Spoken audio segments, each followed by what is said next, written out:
ஜார்க்கண்டில் கடந்த 2 மாதங்களில் சுமார் 19,000 ஏக்கரில் பயிரிடப்பட்ட கஞ்சா செடிகள் அழிக்கப்பட்டு 190 பேர் கைது செய்யப்பட்டுள்ளதாக அரசு தெரிவித்துள்ளது. இதுகுறித்து காவல்துறை வெளியிட்டுள்ள அறிக்கையில், ஜார்க்கண்டில் போதைப் பொருட்களுக்கு எதிரான நடவடிக்கையின் ஒரு பகுதியாக சட்டவிரோத கஞ்சா சாகுபடிக்கு எதிராக தீவிர நடவடிக்கை எடுக்கப்பட்டு வரும் நிலையில், கடந்த ஜனவரி முதல் இதுவரை 19,086 ஏக்கர் பரப்பளவிலான சட்டவிரோத கஞ்சா பயிர்கள் அழிக்கப்பட்டுள்ளன.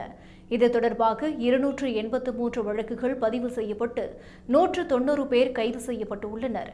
சத்ரா, குண்டி, லதேகார், ராஞ்சி, பலாமு, சாய்பாசா, சரைகேலா, அசாரிபாக் ஆகிய மாவட்டங்கள் கஞ்சா சாகுபடியால் கடுமையாக பாதிக்கப்பட்டுள்ளன.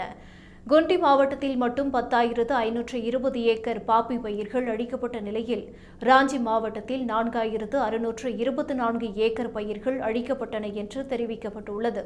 இது தொடர்பாக பேசிய ஜார்க்கண்ட் தலைமை செயலர் அல்கா திவாரி, ஜார்க்கண்டில் மார்ச் 15ஆம் தேதிக்குள் கஞ்சா பயிர்களை 100% அழித்து இதில் தொடர்புடைய அனைத்து குற்றவாளிகளையும் கைது செய்ய உத்தரவிடப்பட்டுள்ளது என்று தெரிவித்தார்.